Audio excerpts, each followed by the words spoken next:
working at huge companies like Mattel and Jakks. Back, when Jeremy was starting out there, there wasn't a lot of fan outreach. There wasn't a lot of interaction between the companies and the fans. I mean, these are giant, publicly owned corporations. And Jeremy has always been the guy who puts himself out there, the guy who listens to fan requests. There's never been any sort of barrier between Jeremy and the lines he's working on and their fans, and that kept the WWE line going strong for many years. It introduced WWE Classics, Classic Superstars, which was sort of the definitive and defining WWE line for myself and for many other wrestling fans. And it continues on now with his amazing lines of the UFC and TNA, and I think everyone is really looking forward to seeing what he's going to bring to the table next. And here is Jeremy Padawer.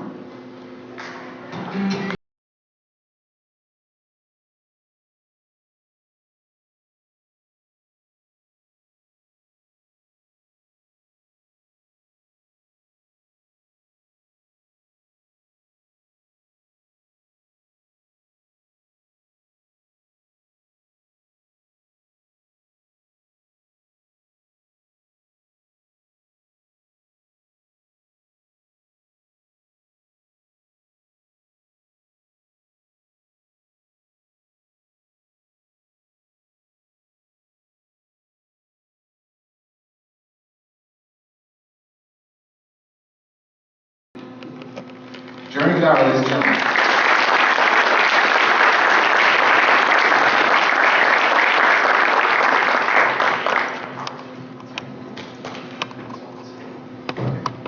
Thank you. So I wrote something. I'm very thankful to be here. I really appreciate it. And I wanted to tell you how deeply touched I am. I'm a collector. I have experienced the adrenaline rush of opening up a pack of 1983 Topps baseball cards to find the coveted Wade Boggs rookie. Absolutely mint condition, 4 crisp corners, glossy. Boggs batted .361 that year, but I felt like I batted 1,000 holding what was going to be a PSA graded 9 around a decade later. I relish in the memories of writing my favorite celebrities in high school and receiving an ALS autograph letter signed. In actuality, I wrote 1,000 letters and received approximately 150 back from luminaries like Mother Teresa, Vincent Price, Jimmy Stewart, and a very young Colin Powell. I was introduced to collecting very early. At the age of 3, my older brother Randy opened the doors to the world of collecting. We attended local Memphis and surrounding area flea markets. $50 for this Coca-Cola tray. That's too much. I'll give you 30. Sometimes a deal was made and sometimes Randy left empty-handed, but I always ended up grabbing something at the age of 4.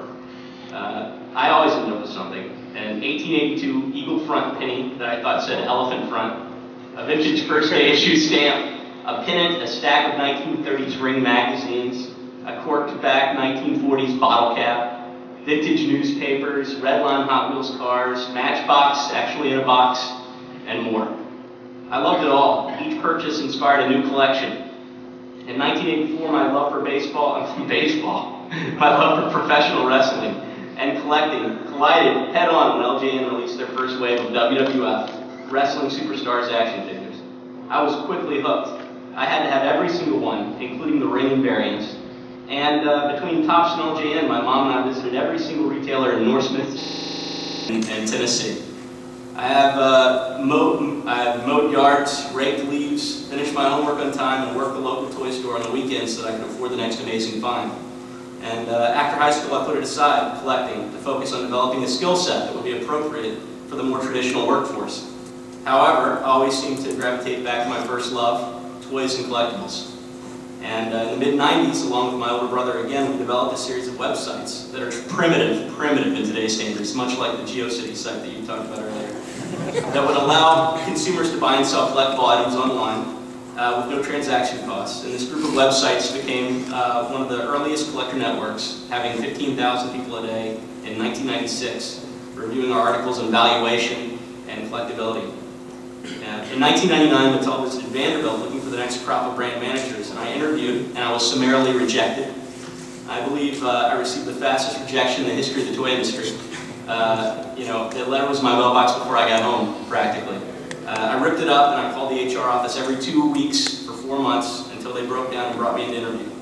And after a few misses, I got a job in Hot Wheels, and after 1 year of learning, I was pushed the new entertainment brand's group.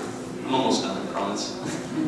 My first love in the toy industry was Masters of the Universe, and I was involved with the development of the second show, 39 episodes and a comprehensive toy line that included Smash Blade He-Man and Spin Blade Skeletor, as well as Disco Skeletor. Thank you very much. I did say it was early at Mattel. We did a lot of things right, and it continues to resonate with the MO2T, the Masters of the Universe fans today, which is the reason why they're not celebrating that line whatsoever anymore at Mattel. In terms of the 2000X. They don't even call it a number anymore.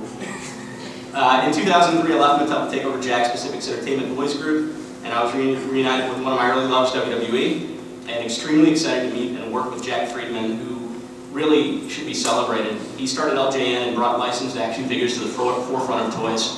He is truly a Hall of Famer. From 2003 to 2010, I was given the opportunity to launch more than 25 brands in the mass marketplace, which is a critically difficult place. Some with success, some with not. Thank you for supporting Marks, for instance, every one of you. See, that one failed really quickly. So rather than focusing on my life and success at Jakks, I wanted to take you through my childhood a little bit so that you truly understand the impact that a award like this has on my life and why this is so important to me personally. I'm truly honored, and more importantly is to recognize that my role, while the most public at Jakks, is one that is just part of a tremendous, committed, passionate, and ever-changing, unfortunately, team of people, each of whom in my eyes are receiving a tribute today. So I don't know whether I will always work in the toy industry, and I don't know whether I'll always lead a division or a company, but I do know that I'll always be a collector, and now a Hall of Fame collector. So thank you to my non-collector wife, Bryn, my parents, my collector-to-be children, my talented colleagues, and Wizard Entertainment. And thanks, Vince, for being here. Thanks.